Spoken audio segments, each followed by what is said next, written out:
Okay, so again, welcome to the workshop on promotion and tenure at the University of Illinois, Urbana-Champaign.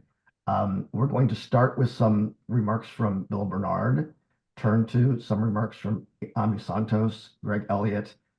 Bill Bernard's going to jump back in again at that point, and we're going to end with some remarks from Carol Tilley. After that, we'll engage in Q&A. I'll act as the moderator. You can just use your hand. And like I said, you could also, at any point, put something into the chat. Although, could I just ask, I see Carol Symes and Robert here, if you guys could just sort of help me, because it's hard to see everything at once. If there's something in the chat, let me know. And without further ado, I give you Bill Bernard. Bill, thank you very much for coming. All right. Well, good morning, everyone. And thank you for the opportunity to come and chat about our promotion and tenure policies here at the U of I. I want to thank, first of all, AAUP for putting on this workshop. It is an annual event, and I think such a valuable asset to our campus to have this forum where we can gather and talk about our processes and policies, and give you all an opportunity to ask questions to take the mystery out of it. Again, when we join a campus, I've been on campus 25 years now, and I came here as an assistant professor, and promotion and tenure, it's something that's on everyone's minds. It was a mystery. And the more we can talk about it, the more you understand about the process, the more you understand about how we evaluate and look at your contributions. I think that the better off you are in terms of making career and professional decisions. So I want to thank each and every one of you for taking some time, particularly at this point in the semester when as things are winding down and you're really busy and you've got about 1,000 papers to grade and so on and so forth. To make this investment in your career and make this investment really in our institution, because the people we tenure, the people that we promote, the people who stay here, this is what makes our institution great. And we want you to be successful because your success is our success. So thank you for taking a few minutes again to think about your careers.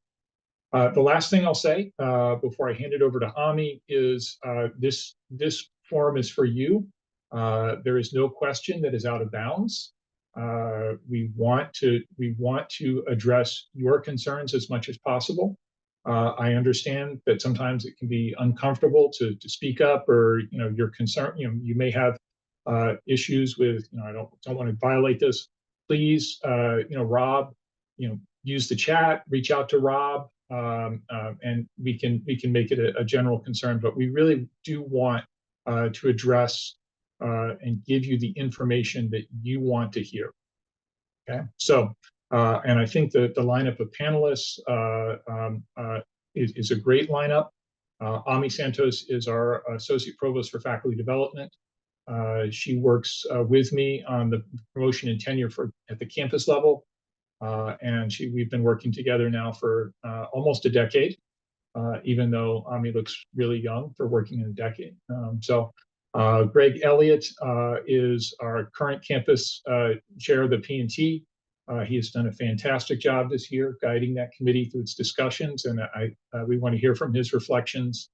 I will talk a little bit about some policy rules and exceptions, and then we'll turn it over to Carol from the Faculty Advisory Committee.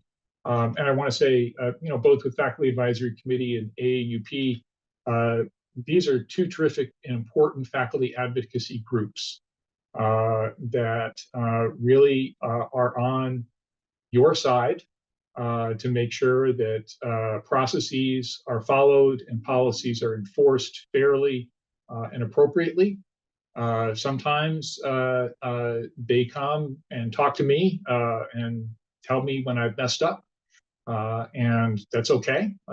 We have a good working relationship, even though we are sometimes on the opposite ends of the spectrum when it comes to administration and faculty.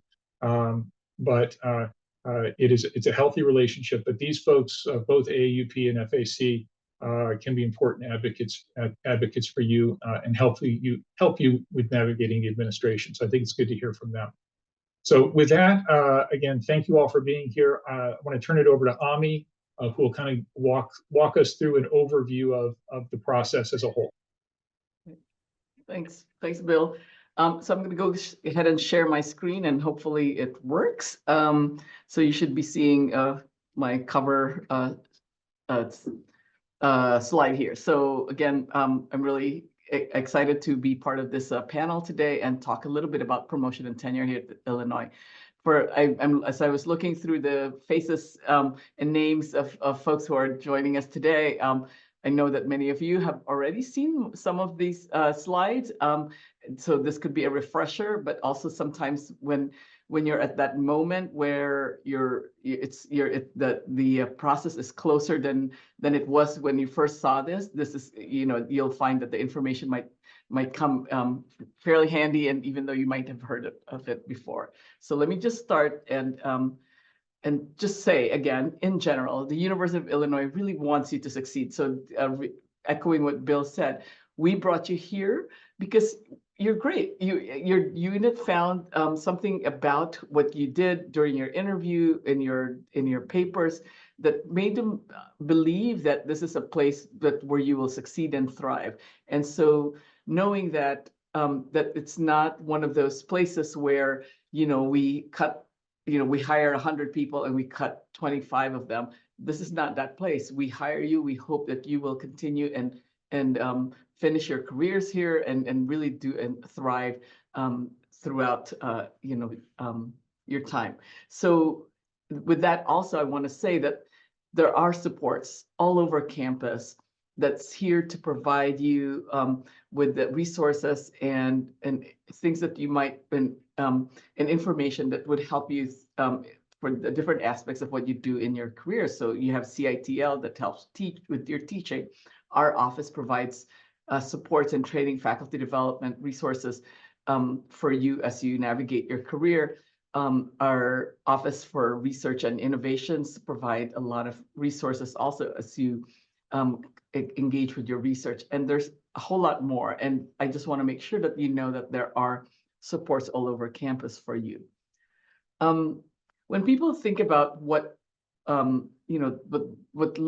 people look for when they're evaluating a dossier for promotion and tenure, it's really something to remember is that this is probably the most important decision that's made by the department, the school, the college, because basically what it is, it determines who the faculty will be in the coming years. And so this decision is not taken lightly, and everybody really takes their time to read, to review, to provide feedback throughout the process. And it's and know that this is not something that's just happens willy-nilly, and that because there's consequences for both the university and for the individual, that it's really important for us to really take these seriously.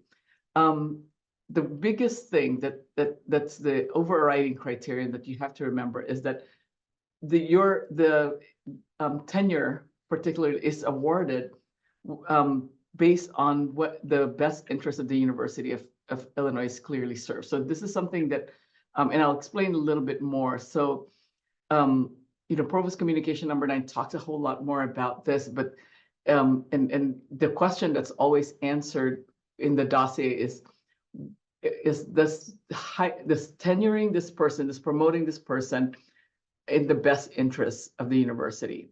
And we can talk a little bit more about what that means. Bill will talk a little bit more about the process from associate professor to full professor, but I wanted to give you kind of like an overview of what typically happens for an assistant to associate and associate to full. An assistant to associate, what people look for is that you're showing promise, right? So people always think like, oh, I have to be everything to everyone at that point in my career. And what really, what people are looking for at this stage in your career is that there's this, that you're beginning to make progress towards contributing to your field, to your department, and that if we tenure and promote you, that this is something that you would continue to do beyond the time when you get promoted and tenured. And so that you are making the contributions and that you're not just going to stop after you get promoted and tenured, that you will continue to do that. And so the promise is there that this is something that you will, that your career, your research will grow, that your teaching will continue to do well, and your service and working with students, all of that. And then when you go from associate to full professor, this is where people look at your work, the body of your work from the time that you were promoted, to say, did they fulfill their promise? Are they doing, have they gained that national recognition or international recognition around their field, around their discipline? And like I said, Bill will talk a little bit more about that after Greg here. Here's what we, when people look at the dossiers for promotion, one of the things that that the evaluators look at is that they look at whether or not the candidate has made the contributions to, of appropriate magnitude in the quality of the research, teaching, and service. The question I always ask faculty when I talk a little bit about this is, do you know your workload distribution, or the FTE that tells you, oh, I'm here hired to teach, part of my workload is 40% teaching, 40% research, and 20% service. So are you showing the kind of the work that kind of is commensurate to that kind of distribution? My pro tip to you is, if you're not sure, check your contract, check that information, or go to HR and ask them for that information, because they'll be able to tell you for sure. If your contract says you should be doing 75% research, then the expectation when people read your dossier, your promotional dossier, is that 75% of your time is spent on doing your research. So just want to make sure that that's clear. So candidates, like I mentioned, what we're looking for is that you will continue to sustain this type of work even after you get promoted and tenured. And that, again, it is in the best interest of the university to keep you here, that because you are going to continue to be, to do the important work that you're doing right now. This is, again, something that to just kind of help you understand where things happen. So if for most of you, you might have started, a couple of years ago, and, after you got the job and you started in fall of 2022, and then right about now would be a time when your third year review is going to be happening, or has happened, unless you've done a rollback. And again, that's something that Bill will talk about. But if you didn't take a rollback, this is about the time for your third year that your third year review is going to be happening. And then and you'll see that if that you will get your evaluation in the spring of 2025, when and then you go through your the next couple of years, and then the process for your promotion and tenure, again without a rollback, begins in spring of 2027. This is when your department will let you know time to start putting together that dossier, start writing your statements, start collecting all this information. And then the department and the college begins their review of your dossier around fall of 2027. And then it gets sent to the campus for their review, which happens in spring of 2028. And right around May 15, you'll be notified of the decision, or typically it's the dean that's going to be notified, and then they'll pass that on to the department head, and the department head lets the faculty know.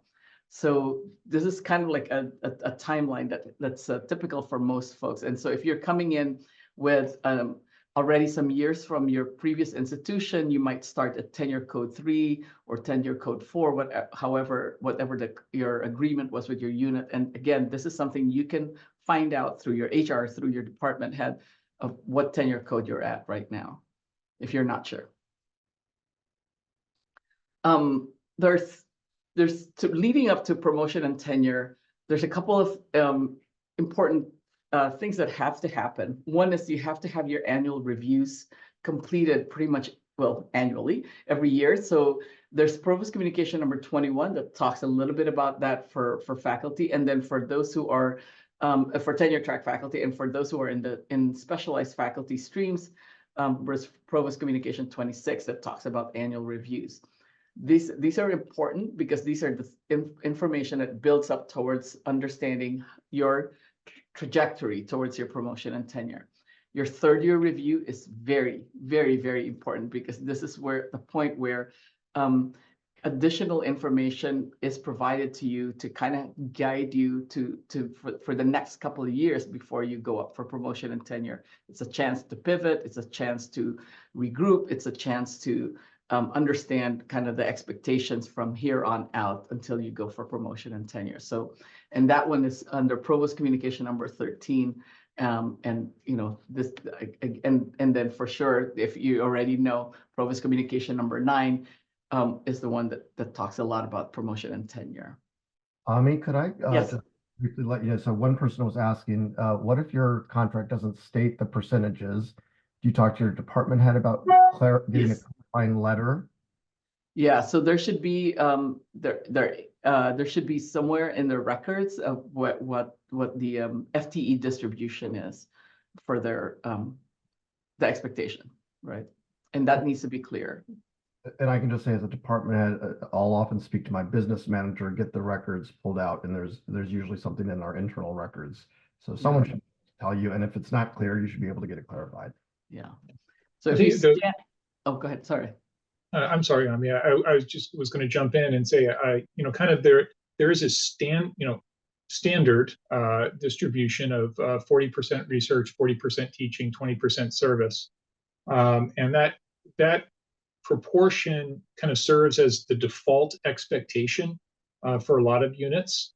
And because there's, you know, that default, sometimes they don't write it down, but it is critical, as Ami says, and as Carol is pointing out in the chat too, have that conversation with your unit executive officer to make sure you both are on the same page. Yes. And so, and if you think about how you might divide your time and if you find that you're doing more of one, say, for example, service, which tends to happen, and if you're only expected to do 20%, to allocate 20% of your time, say in a week, right, towards service, and if you're being assigned a lot of service that's more than the 20%, that's something that you really need to kind of discuss with your department heads, and that's why it's understanding what your FTE allocation is really, really important. So, and just yes. one more quick, coming from the chat here, the question is the effort distribution flexible for, you know, in cases of grants and buyouts and so on? Ami? Yeah, and Bill's nodding his head there. So, Bill, do you want to add? Yeah.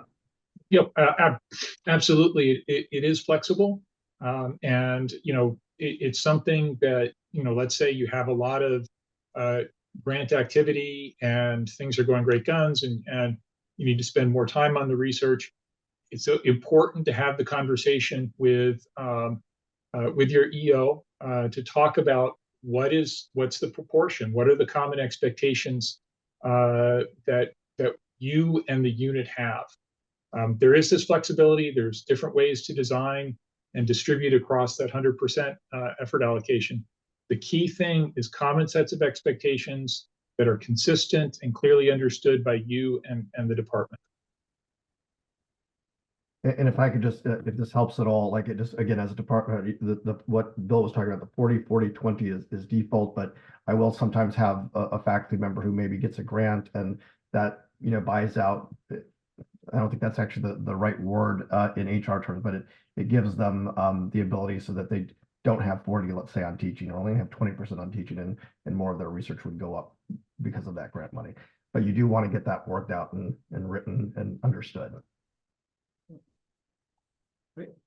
So people always ask us why it takes so long to kind of make these decisions about, or why does it, like you start out in the spring and you won't hear until the next spring of about the decisions around your promotion and tenure. This is why. It starts out in your department, your dossier. At some point, they're gonna be voting on it. So they gather their faculty, and there's every unit has a different way of doing this. Sometimes they meet, sometimes they do this online. So you can definitely ask in your department how they do these kinds of voting to help you just kind of understand. And then that sometimes by knowing how things happen, it just kind of makes you feel a little bit perhaps less stress about it. But after the voting happens in the department, if it's affirmative, it goes to the college. And then the college then gathers all the different dossiers from across the different units within that college, and then the committee meets. So the bigger the college, the more dossiers they have to read. If you think about LAS, think about engineering, and others, they may have like 8 to 10, whatever that or even one sometimes in a year, depending on how big your college is or your school. And then if the vote is affirmative from your college, the dean then forwards that to the campus, and we receive most of these in December of the year. So this coming year, we will get most of the promotion and tenure dossiers, the ones that have been voted affirmatively from the college, to our office December 15. We begin to gather our campus P&T committee around January, and they start reviewing in February. Typically, a typical year for us would be about 100 to 120 dossiers from across campus. So you can imagine, and Greg can attest to this, having served on this committee for 3 years, that we review about 15 to 20 maybe dossiers each week that we meet, and we meet every other week. It's a very, very busy committee during the spring semester, and then they make they vote on it. And once the voting's completed for all of those dossiers, then that recommendation is passed on to the provost, who then makes his recommendation to the chancellor and on to the board of trustees, who makes the final decisions. And so, and that typically happens in the summer, but you will know from our office if your papers are moving forward, and it says pending board approval, but typically that's this is why it takes this long to get through. So my last couple of slides is just some pro tips, things that I hope that you would consider thinking about, especially if you're just starting out right now. One of the things is that you all have your CVs, that it's done in a way that you've always liked it. They look pretty, or how you have a way of putting them together, or your mentor might have taught you how to do it.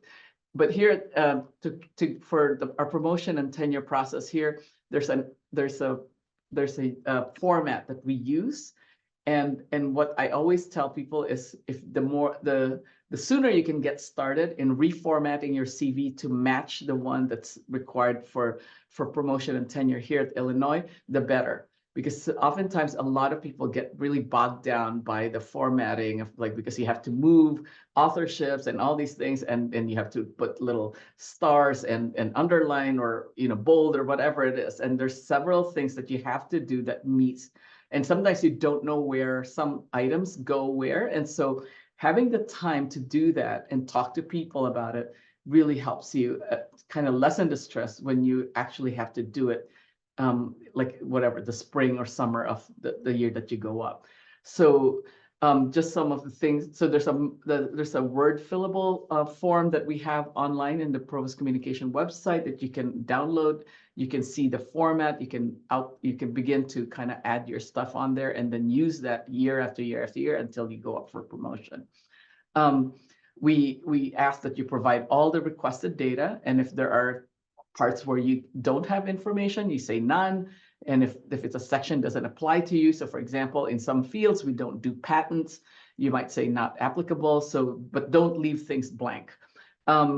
We ask that you complete all the statements. There's a requirement for making sure that all of these statements are written in 3 pages or less, and that anything that's really microscopic font-wise, it's not like our committee is not very happy when that happens, and so please try to use the appropriate font size and font style, and then know that sometimes there are updates that happen after you've turned in your dossier, that these things can be uploaded by your EO, by your department head, as an addendum. So fear not that some of the grants that come in at a later time after you've already turned in your papers, those things can still be added, but that has to go through your department head and they can add it to the to your dossier. So just know that that there's a process for that, and that we do welcome those things as well. In terms of like your dossier, the whole format, the whole your written statements, always check for typos or grammatical errors, because that is something that's really irritates some people when they read when there's all these errors or there's inconsistencies in terms of the formatting. Sometimes things are italicized, sometimes they're not. It's not very clear why. And so making sure that there's a consistent format that you use. And then once you've finished preparing, particularly your statement, it's really important for you to have like somebody else read it and give you feedback. I say senior colleagues in here because they've gone through the process. And they would be the ones also reading your materials when they go in to vote. And so getting their feedback on it would be really, really helpful. And also making sure that you allow enough time to make the changes, and so that you're not pressuring yourself as well as others to give you feedback. So just some of the pro tips. Oh yeah, of course, the big thing here is that this is not the time to be modest, but also don't exaggerate your contribution. So this is just something to make sure to remember. This is your time to shine. So do that, but make sure that you shine in a way that's really within the, how of all the things that you have been doing, and not exaggerate. So I think that's where I end with my slides. So I'm going to stop sharing and pass this on to Greg. Excellent. Okay.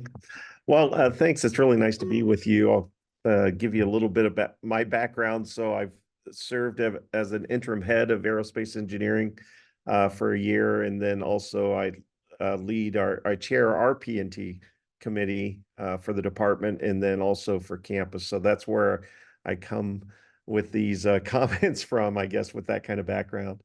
And then also Bill had just asked for me to prepare about 5 different observations that I've had being on this committee for 3 years and also chairing it this year. Things that come up that that you might not have thought of, or you might not have prioritized or realized the importance of. And so I'm just going to bring those up quickly, and then obviously I'm looking forward to having time for questions.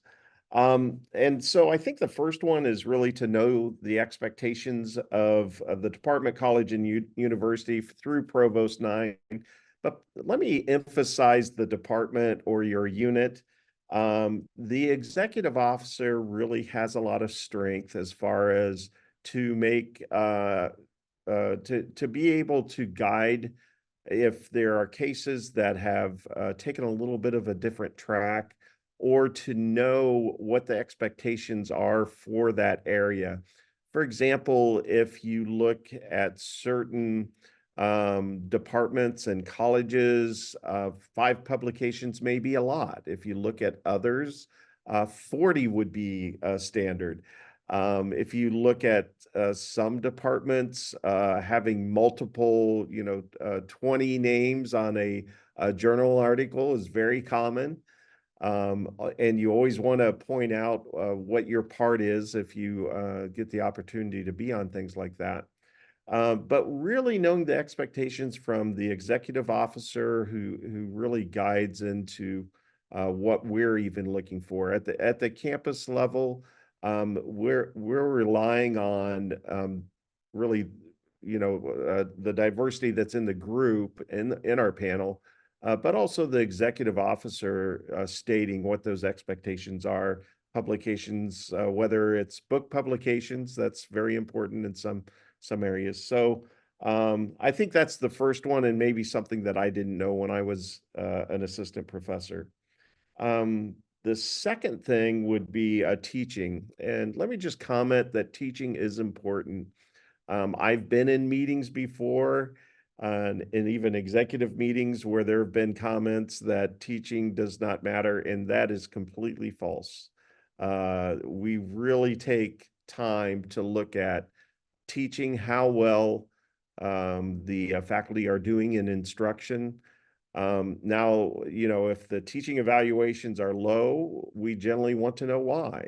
Is this a class that's large, or a class that the faculty is really trying to do something different than maybe one semester they tried something and it didn't work? And do you know what? That's fine. But we learn from those things, and we want to know what was done to remedy the situation. So I really want to emphasize that it's not all about publications and grants. That we take a serious look at teaching too, and that is generally evaluated through the ISA scores, through the observations that your fellow faculty members have whenever they come to your class, which we're to do more regularly than we used to do. And then also with the comments from the executive officer. So again, I want to emphasize that we do take teaching seriously, and it is something to take seriously as a faculty member. And then I guess my third one would be try to become known in a or a few areas. So if you start off with a broad picture, or maybe let's start at the end. Someday you're going to be requested, and we are going to request letters from people that are known in your field. So as I look through those letters, the ones that really stand out are the ones where the letter writers can not only say you do good work, but that you're actually known in this area. So that would be, and it really helps in two ways. One, that we have an easier job, or a better job to get letter writers that are not ones that you suggest. Basically, when you go up for tenure, you'll be asked to provide some names, and then there'll be names that you don't know. And so in order for us to find those names, it's really important that we find people that know you, and also that will be able to write a letter to say that you are the person that actually is out there on the cutting edge, or performing in a way that no one else performs. So those are the kind of letters that we like to see, and realize also that the letters that we get are 99.9% from full faculty at other institutions. There are some guidelines around that a little bit, but the majority of them would be full faculty, full professors from other institutions, and those institutions being one that are of the stature of the University of Illinois. So that's something to If I, yeah, sure. yeah, and I'm sorry, I don't mean to interrupt. Just as I see things in the chat, I'm throwing them in. One person asks, how many letter writers are we allowed to suggest? They've heard conflicting rules on that. I'll say in my unit, I usually ask them to give me 3 or 4 names, and but only 2 go in. But is there a rule on that? And then we pick departmental ones. 3 come from the department. Right. I know what I typically did in my department. Maybe I'll go to Bill for the actual rule on that, or Ami. Yeah. So we PC9 asks for 5 letters total, and a majority of those letters must be selected by the department. So you as a candidate have an opportunity to suggest a set of names, and as Rob said, up to 2 of those will be selected. Typically, we want you, there's no set number of names for you to suggest. We want you to However, we want you to suggest more than two because the idea is that you don't know exactly who's writing for you. Okay. So, suggesting more than two, but something less than 20, because if you suggest it, if it goes on the candidates list, then even if the department said, this person writes on, we think this person is the right person, then it goes on the candidate list. So from a strategic perspective, I would suggest, as Rob did, 4 or 5 names. And you might think if there's, I don't want to encourage you to overthink it, but if there is someone who's so obvious that even your department head is going to know that person, don't put them on your list. Let the department head figure that out. So think a little bit strategically, and there's nothing saying that you can't. I guess you can't have a you can have a conversation with your department head about the strategic choices at a certain level. There are also ways to plant seeds over the years about certain letter writers.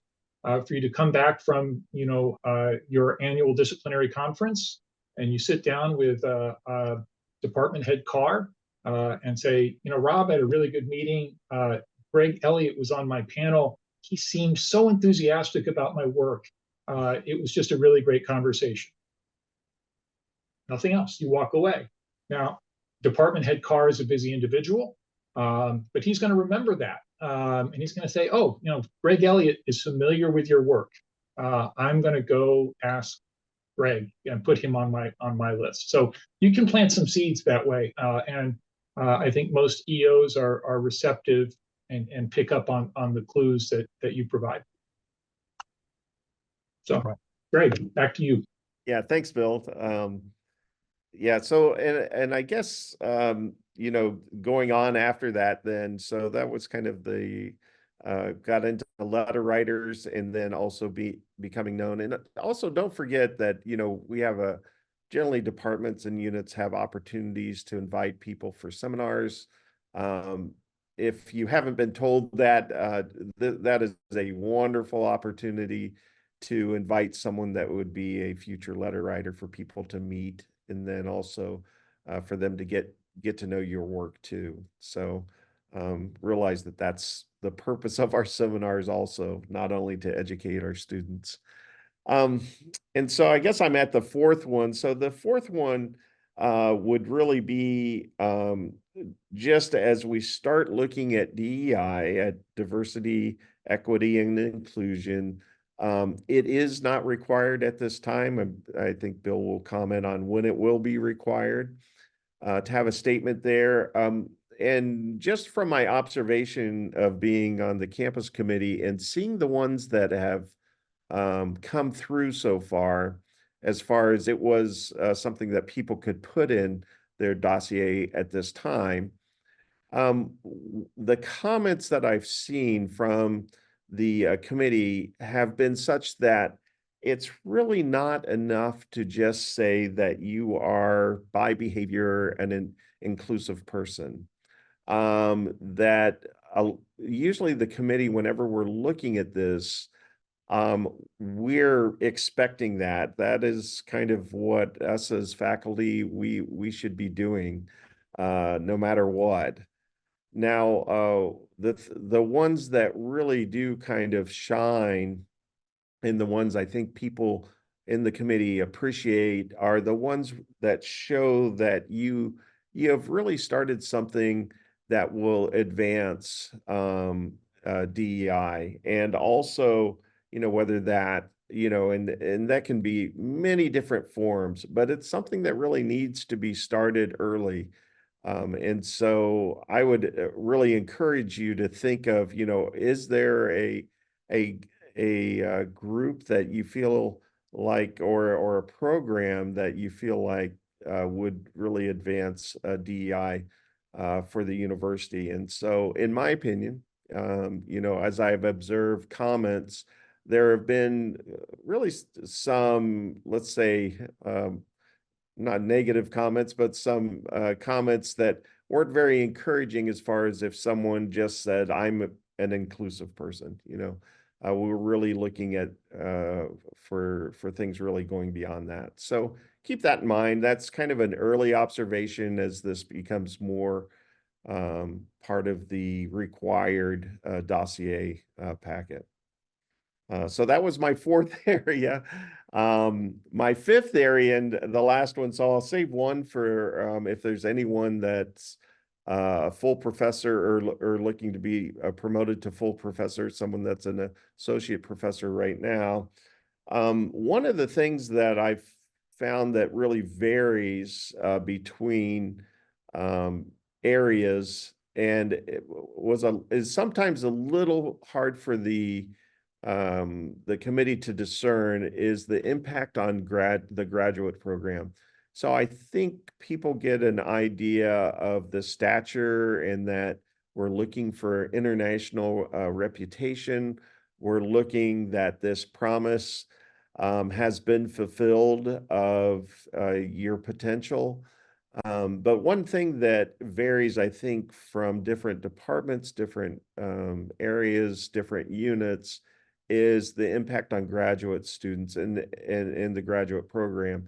It is part of Provost Communication number 9. If you look at that, I think it's easy to see that if you have PhD students and MS students and kind of do something, you know, you're advising them and you're supporting them.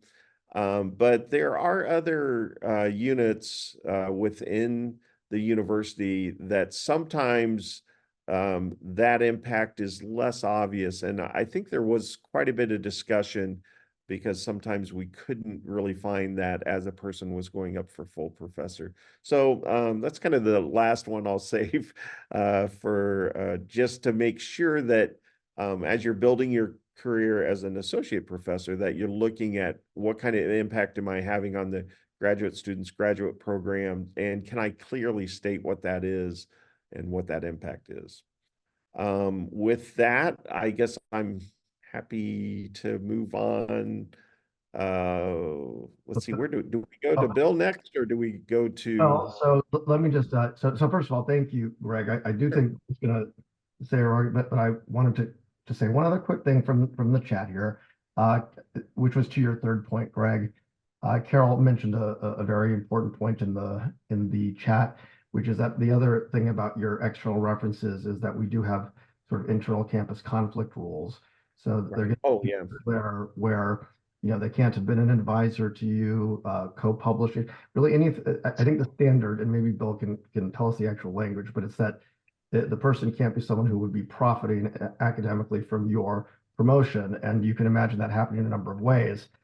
I'll tell you from the EO perspective, especially as you get to promotions to full, there are many kinds of professional interactions that we expect and are really sort of a plus in terms of promotion and aren't really conflicts, but they do have to be framed and be professional interactions, you know, collaborating in conferences, you know, but my sense is co-publishing would be out. Maybe anyone else has remarks here that's better. I'm not the expert. I'm just raising a point from the chat. Yeah. No, Rob, I really appreciate you doing this, and Carol's point. Thank you for because this is an important consideration. This kind of conflict of interest with letter writers, and the standard we used. I'm very glad that Department Head Carr has listened and learned that, you know, does the letter writer stand to benefit from your promotion? And you know, there are some very clear situations. You know, your dissertation advisor will benefit if you stay. You know, if you get promoted, it looks good that you are a tenured professor at the University of Illinois. You know, if it is, someone from, so if it's a close collaborator, you know, not any collaborator, but a close collaborator on a central work. So, you know, if you are being evaluated on a co-authored book, and that is the centerpiece of your analysis, getting the co-author to write on your behalf, that's not a good thing. There is some judgment there is some judgment there about what a conflict of interest constitutes. And Greg will attest that the campus P&T committee spends some considerable time every spring with some letter writers and say, is this a conflict? Is this not a conflict? And we look to the executive officer to identify why it's not a conflict, why the department and the college felt comfortable with the type of relationship between the letter writer and the faculty member. I will say that collaboration is not an automatic disqualification. Close collaboration is. And what does close mean? That's going to depend on your discipline. For some people, a close collaboration, if it's just the two of you writing and you've written 15 papers together, that's probably a close collaboration. But on the other hand, we also recognize that team science is emerging, where you have groups working together on big projects, and you have you can have up to several hundred authors on one paper. That's not a close collaboration. That's likely you probably never met the person who worked with you on getting the telescope up. So so there is some judgment, and there is some question. So it's good to have a conversation about what the unit's expectations are, to talk with the department EO or some senior colleagues to kind of in the abstract kind of float some different ideas. On a related question, Monica asked, can a senior colleague who has published with you chair the internal P&T committee? And there, I would say we would prefer that not happen. However, we also recognize that departments are small and there are a limited number of people there. There may be circumstances in which this is the best person to write the evaluation. And we advise the department when they're thinking about setting up the committee, setting up those internal evaluations, we can advise them, we work with them to think about how you can address that potential conflict and how you can work to minimize. So something that we've often recommended is, let's say you have published with a senior faculty member, that person should not write about the research, but they can evaluate your teaching or they can evaluate your service and future potential. But it is a constraint a little bit because again, there are units, and even within bigger units, there are subfields and there are some limitations around that. And we are, I like to think we're reasonable people. And as long as people acknowledge this is what we're doing and why we're doing it and why we believe it's not a problem, most of the time, sort of the college and the campus will accept those explanations. Okay. But conflict of interest is again, we spend a lot of time talking about this and finding the right balance because there is judgment involved. It's not a hard and fast rule. So I'm going to speak, and I will try to be brief, about a number of issues and special policies that come up. The key message that I want you to take away is not that you understand all of those policies, but you know that they exist, and you know that there are resources out there to help you understand what they are and think about the different options. So I will point to some communications and policies to write down. I encourage you to talk about it with your unit executive officer, senior colleagues, your associate dean. You can also, if you still have questions or you're still uncomfortable maybe talking about something with your executive officer, I encourage you to go talk to AAUP. I encourage you to go talk to FAC. These folks are, again, steeped in the policies. They are your advocates. They can help you make sense of, what we do and why we do it. And most of the time, For most of our policies, there's a reason why we do it. It doesn't always seem that way, but most of the time there is. So with that, I'm just going to touch on very briefly tenure rollbacks. For junior faculty, there is a clock. It's that tenure clock, the tenure code that Ami was talking about. You have to go up in tenure code 6. But we also recognize that things happen along the way. And I think we have a pretty humane policy about tenure rollbacks. It's in Provost Communication 16, I believe. It will not surprise you that it involves some paperwork. But for things like the birth or adoption of a child, you are entitled to a rollback. If you are suffer a significant illness, or your child, or your family, or your parent, and you are spending time away to care for them, you are entitled to a rollback. If there is what's called a grave administrative error, you are entitled to a rollback. So, for instance, if you were hired and you need a lab to get your work done, and it takes 3 years for that lab to get built and up and running, you need a rollback, and you should get one because you haven't had the full opportunity. So, look at that policy, think about it, and don't be afraid to talk about it with again, trusted advisors about taking a rollback. Rollbacks do not count. They do not affect your tenure case. When you are put forward, it is on the basis of your tenure code, not on the basis of the year when you were hired. Okay, we work very hard to educate our executive officers about this. We work very hard to every year we remind executive officers if someone says, well, Carol, Carol's in tenure code 6, but she's been here 10 years. That's a long time. The department head raises her hand and says, no, that's not the way we talk about it. There have been rollbacks. They have been approved. They do not count toward the timeline. We only go by tenure code. Okay? So you should not be afraid to take a rollback if you need one, because there is no impact to your tenure case.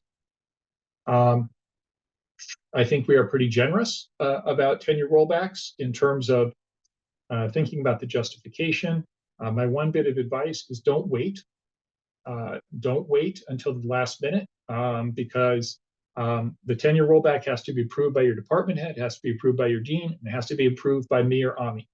And if you wait until the spring of tenure code 5, if you wait until April before you go up for tenure, I will call the dean and I will say, what the heck? Really? Are you sure? Are you sure this is not, delaying the inevitable? And that's really the only time that the provost office will give people a hard time. Now, if the dean says, yes, it's all legitimate, that's okay. And we will sign off. But that's when we really scrutinize and look closely at those tenure code rollbacks. 1. Number 2, going up early. Going up early is entirely possible. Provost Communication was revised probably about 6 or 7 years ago to make it easier to go up early. There is old timers like myself will remember a time when we said, if you go up early, the bar is higher. That is not the case anymore. It's have you met the bar? So you can go up early if you just met the bar. If you go up early and are denied, you get a second bite at the apple. It is not an up or out decision. You can, again, go through the process. Things have to be a little bit different the second time around. You have to get a whole new set of letter writers, whole new set of evaluations, and so on and so forth. That's a challenge. It's difficult, but you don't have to do anything extraordinary to go up early. It's have you met the bar? So real quick, what happens when someone takes a rollback and the tenure standard changes with time? That is, I think that is an excellent question, Rob, and that is something. Yeah, no, I think it's important because one of the things that we worry about, and I know Carol's going to talk about, Carol Tilley, I'm guessing, is changing goalposts around what tenure expectations are. And we're very concerned that the expectations you need to have, you are presented with as you start, are the expectations that you are judged on at the end of your tenure period. So it's a problem whether you take a rollback or not. And it's something that we emphasize to department heads that, you know, your standards should be your standards and they should be constant for people. Now they change over, you know, they may change over time, and the unit may change and the expectations, but they should not change for an individual basis. It's important to have conversations with your unit on a regular basis. Carol Symes, you're hitting it out of the park today. I mean, this is awesome. You're absolutely right. These annual conversations to keep those expectations aligned, your expectations and their alignment are important. And if you feel like the goalposts are drifting, again, this is a conversation. Maybe you go to an associate dean, maybe you go to a trusted mentor, maybe you go to FAC or something to talk about it. But that is a concern.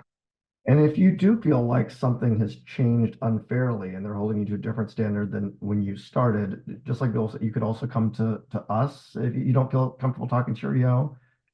You know, sometimes we can help in those ways too. And I'll just tell you from my perspective, you know, I came in a couple of years ago. There might be a standard that I wasn't aware of, and I mean, I'm happy to know about that, but maybe someone feels uncomfortable telling me.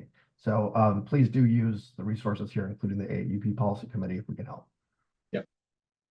Okay, so we talked about rollbacks. We talked about going up early. The third thing I wanted to bring to your attention are two changes to our promotion and tenure guidelines that went into effect in the last couple of years that are new, that I think I'm excited about. I think campus is excited about, that are designed to help you by recognizing a wider range of contributions and activities that many, particularly of our junior faculty, are engaged in, that are contributing to the success of our university, but don't necessarily fit in those traditional boxes of journal articles or teaching scores and things like that. One is the publicly engaged research option. This is for thinking about, for those of you, and not a lot of you, but for those of you who are working on projects that involve working closely with community partners, with building up a relationship over time, with making investments, and part of your contribution will be the success within the community. That doesn't necessarily fit within a publication, although we expect you to get some publications. So we have opened up some different ways to evaluate that work. It involves having conversations with your executive officer to establish common expectations. As faculty member, here's what I'm interested in doing. Here's why it's important. The department head says, I see that. Let's agree how we're going to evaluate that in 5 years. And that will form the basis of the P&T. Okay, this is a new option. We've got supports. There is a new committee, an advisory committee at the provost level that AMI is working on with Eva Pomerantz from the Center for the Social and Behavioral Sciences. They can help work with both departments and candidates to move you through. I'm excited because, again, a number of our colleagues are doing this type of work and it wasn't being adequately recognized under the old system. The second change is something Greg mentioned, which is an opportunity to write about some of your activities around diversity, equity, and inclusion. This is you have a couple of options. One, you can write about some of those activities in your research and teaching statement. If your activities don't neatly fit within research or teaching or service, you have an opportunity to write an additional a section describing those activities and describing, how you are contributing to, this fundamental part of our university's mission, whether it's through working with students, reaching out to different communities, working on projects that address diversity issues from a broad sense in research and teaching, and so on. This next year, will be our third year of kind of having it as optional.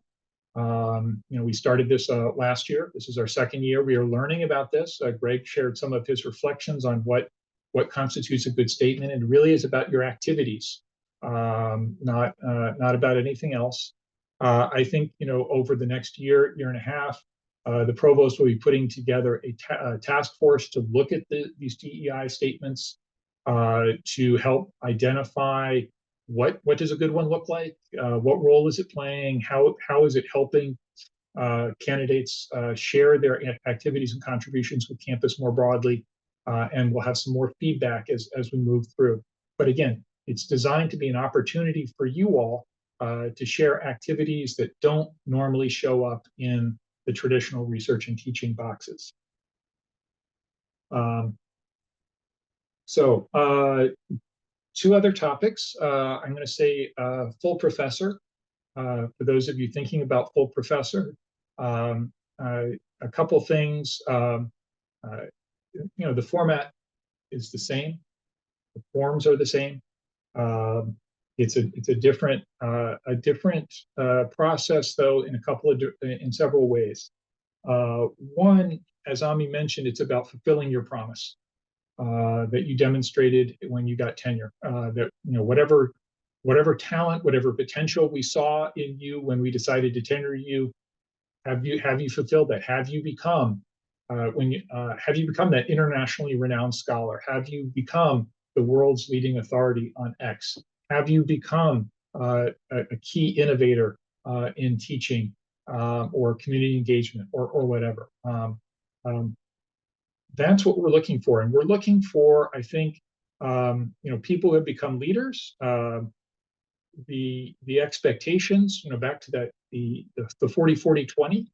I think there's a little bit more flexibility with a full professor to chart your course as you approach full professor, to chart your course, to make different types of contributions. But we also are looking for you to be well-rounded. I would say over the years that I've been sitting with the campus P&T committee, they have valued associate professors who have excelled, continue to excel in research, continue to excel in teaching, remain committed to students. That's what they're looking for, even as our associate professors do different things. There is no timeline. There is no timeline to go up for full professor.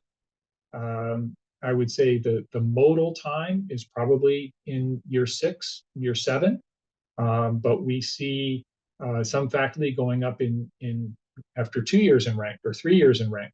We also see faculty going up after 10 years in rank, 20 years in rank. I think this year we had someone who was in rank for 25 years. There's no timeline. So part of that means it's on you as a candidate to work with your department and to have conversations, regular conversations, about your progress toward full professor, about what the unit's expectations are. And it's appropriate for you to say, Department Head Carr, I want to be promoted. Let's have that conversation. Is it going to be next year, the year after that? What do we have to do? Let's establish those expectations together. You shouldn't be nervous about being that forward about it, because it's a conversation that needs to be had. I think sometimes units, when we get to, you're an associate professor, you're tenured, they say, you got it, you figured it out. Being an associate professor is very different than being an assistant professor. Different expectations, different challenges. And it's important to continue to use those annual evaluations to have those mentoring conversations with your unit. In some sense, it's even more important because, again, there is no timeline. So I encourage you to continue to talk and have those conversations. And then the last thing I'm going to talk about, and this kind of segues a little bit into Carol and the Faculty Advisory Committee, is what happens if you go up and you are denied at some level. And I'll say a couple things. That first of all, the rules for this, the process, you do have recourse. you do have an opportunity to appeal. You can find those in communication number 10. Okay. And you will appeal back to the same level that denied you. So if you were denied at the department level, you will appeal back to the department level, or denied at the college level, you appeal to the college level. You have an opportunity to see some of the information that was compiled about you. You have an opportunity to write a response. That level, will come back. Then the next level up will review for process. So there's a substantive re-review at the same level, and then the next level up looks for process. So if you are denied at the college level, that college level will look at the substantive case that you put forward. Then they will send it to the provost office. Ami and I will look at it and say, did the college follow the processes that were laid out in communication number 10? Okay. I can't reach down to the college and say, actually, you should value the work in a different way. It's just, did they follow the rules? So there are rules there. What I will say and what advice I will give you is, in the unlikely event that you are denied or informed that you're not moving forward, please, please, please go. It's going to be a shock to you. It's not a happy moment in anyone's career. I would say, first of all, go to AUP, go to FAC, talk to these folks. Most of the work that FAC does is around this issue. They are going to help you navigate and help you understand what your options are. Okay. In many situations, I will also say the unit executive officer can be a resource. They're the ones delivering the bad news, but they also have a commitment to helping you understand what your options are. So please take advantage of these resources. Don't try to go it alone, because it is confusing, and it is a difficult emotional time. So, but you do have recourse. And with that, I want to shoot it over to Carol to talk about FAC and what they can do to help you. All right, thank you, Bill. Let me. Oh goodness.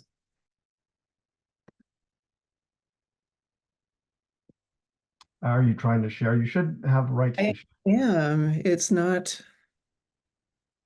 It's being really strange. Hmm.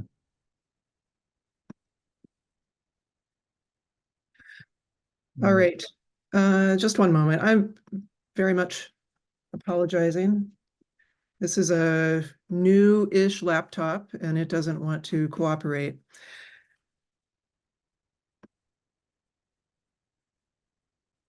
All right. Well, I will go without sharing the screen, because I don't want to keep us any longer. But let me introduce myself. I'm Carol Tilley. I'm an associate professor in the School of Information Sciences, and I'm chair of the Faculty Advisory Committee. I'm also a member of the AAUP Policy Committee, so I know a little bit about both. But I want to talk to you about what FAC is and how we can help in instances such as Bill noted, where you might receive unexpected news that your case is not being put forward, or that there's some problems with a third-year review. So the FAC is a statutory body. We, along with the Campus Faculty Senate, are the only two sort of faculty bodies named in the university statutes. We are comprised of elected and tenured faculty members, and our role is to provide support and advice on campus policy and faculty concerns for the benefit of the university. And I know that you've heard that phrase a number of times today, starting with Ami and going forward, thinking about the best interests of the university. We really focus at FAC on deviations from policy, procedure, and/or precedent. We are available at any time. You don't have to wait until something horrible happens, until you're at that moment of extreme duress, to request a consultation with us. And we are happy to talk about issues beyond promotion and tenure. Although, as Bill noted, we do the bulk of our work in supporting appeals for promotion and tenure cases. If an issue requires something more than our advice, or there's something that someplace we are, if it goes beyond being able to refer you to some other group on campus, FAC may open, with your consent, an investigation or a case, which would culminate in a report to the provost that and would accompany our recommendations for addressing these particular issues. If we were to open a case as FAC, that gives us the power to talk to people, to request documents, and to really dig in more to understand what may have gone wrong in whatever the circumstances are. So in the 5 or so years I've been part of FAC, I've seen a lot of good things and I've seen some frustrating things, and I have a few recommendations for you regarding promotion and tenure, so that maybe you don't ever have to come talk to us, which would be the ideal, right? So the first is simply to understand and follow the policies, processes, and procedures at both the campus and unit levels. And this is something that folks have talked a lot about today. This isn't the time to, make a case that your particular format for your CV is preferable to the format established in Communication 9, for instance, or that you really don't need to write that research statement or whatever it is. So be familiar with the policies, processes, and procedures.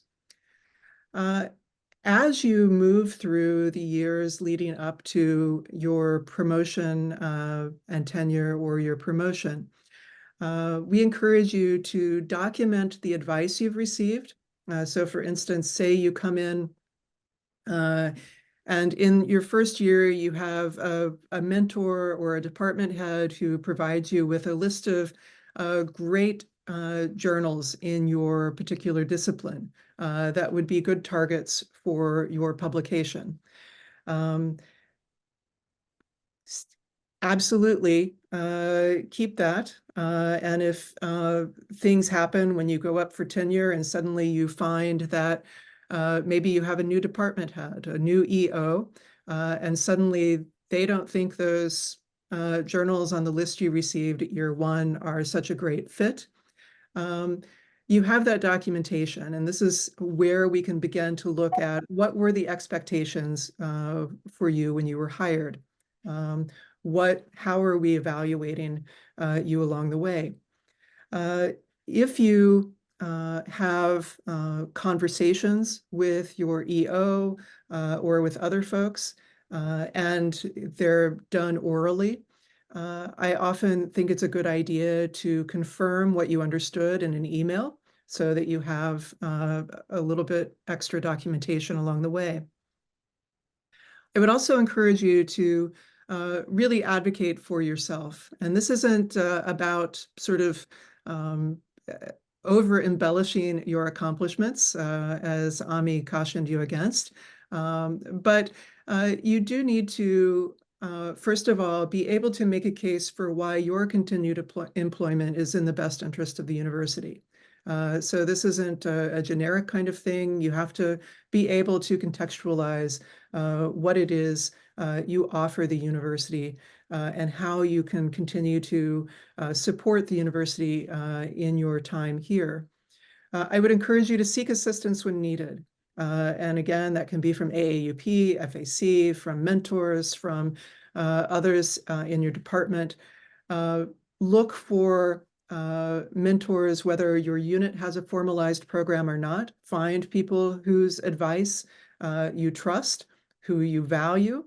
And if they are maybe outside a formal mentoring program, remember that at the end of the day, it's your unit CO and the college committees and the rest of the administrative folks who will be sort of seeing and making a determination about your continuation here at the university. So mentors are great, but you need to confirm along the way that the advice that you're getting is appropriate. Take advantage of the workshops that the provost office and other units on campus offer with regard to promotion and tenure, for teaching, for grant proposal writing and other kinds of things. And know that as frustrating and difficult as the promotion and tenure process can be, we have all been through this, and you have lots of people here who understand what you've been going through. The last couple of things I would mention, if it comes to a time when the Faculty Advisory Committee, FAC, can help you, you can contact any member of FAC for consultation. And you can find a list of our membership and more about what we do at our website, which is fac.illinois.edu. Our members and their email addresses are listed there. In some instances, we may refer you to other units on campus, such as OAE or other groups. We typically need to see some documentation along the way to help understand what's been going on in your particular circumstances. So you may think about what you have available to share with us even before you contact us. And I would say, too, that once you are tenured, I hope you'll consider standing for election to FAC. We're a small committee, but we are passionate about faculty governance, about supporting good process and procedure on campus. And so do consider joining us. If you know someone who is a tenured faculty member who you think would be a good fit for FAC, I would encourage you to ask them to stand for election. We are currently accepting nominations through May 3rd. So thank you, and I'll turn things back over to Rob and others. Thank you so much to all four of you for speaking. We really appreciate it, and I already see from the comments that people have gotten a lot out of everything that was said. I'll take a cue now if people have questions. I'm looking at the time. It is, oh, there's not actually a whole lot of time, but we have if there are questions. And also, as everyone has been saying here, I want to encourage people to, also feel free to follow up with questions to any of us, really.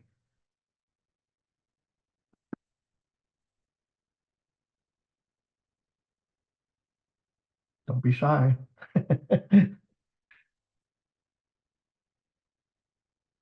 So, Rob, one of the questions that people often ask me, Yeah. and I don't want to preclude people, you ask away, but they often say, how many people are denied? What are the statistics? And I would say, there are a couple different ways to answer this. One is to look at, the number of people who start with us, and then the number of people who are with us 8 years later. And when we do that, we're probably about 75% of the people who start are still with us 8 years later. That total, though, counts some people who've left because they've been recruited away, some people who've left because they don't like living in the Midwest, some people who've left because this is not the right job for them. So it's difficult to say. Of the people who go up for tenure, the people I put together statistics on this. It's about 10% that are denied. The vast majority happens at the department level. Vast majority. And that's where it should be. These are your colleagues. They understand your discipline. They understand your contributions. As you move up the chain, it gets fewer and fewer. So the biggest hurdle is getting through the department. Getting through the college is also, it's a lesser hurdle. The campus P&T very rarely will overturn a decision that was made at a lower level. So, as you go through the process, it is a year-long process, but if you're starting out with good news at the department level, then you can take that as a very positive sign. Great. And there is one question here that's related, which is what happens if it isn't approved at the board level? That happens very, very rarely, but what kind of process happens there? And if I could just add one other thing, the process that's been described very accurately and well by everyone, that's exactly right. But it might also help to know that as that process sort of unfolds, sometimes there's questions sort of at each level that it can sometimes, spin the process out a little bit longer, or, a conflict might be noticed in a letter and you might need to get a new letter. Things like that can sometimes happen as well. So that might help to know too. It's not just always yes or no at each. Yeah. So at the campus P&T, for instance, Greg and his colleagues will raise questions and say, I think this might be a conflict of interest in this letter, or I don't understand what the standards are in the Department of Philosophy, or I'm confused because there doesn't seem to be a teaching and observation here. Then they will go back to the dean and they will say, please explain this, these anomalies. And some of the flags that they often look for is, if there's a negative letter, or if there's a vote where 3 or 4 people voted no at the department level or at the college level. It's important that those types of red flags be explained. It is not fatal to a case. I want to underscore this for everybody. It's not fatal to a case to have a single negative letter. It's not fatal to a case to have some negative votes along the way. But the unit executive officer has to address that. They have to explain, that all of those votes are advisory to the executive officer. They're the one making the decision to move the case forward. They have to explain why they move it forward. I see 2 questions in the chat, and is there a place where we can see an example model dossier? I would encourage you to talk to your unit executive officer, talk to a senior colleague. Long ago, back when I was going through the process, I shared my statements with others in political science in my unit as a model, just to give them an idea of what it looked like. Given the uniqueness of each discipline, it's probably the best way to kind of see what a model dossier looks like, is asking some senior mentors if they'll share theirs. What happens if the rejection comes from the Board of Trustees? Well, I can say that Bob Parker and Rob Carr and Carol Tilley and Carol Symes would go absolutely apoplectic. I would too. The Board of Trustees process is at this point, it's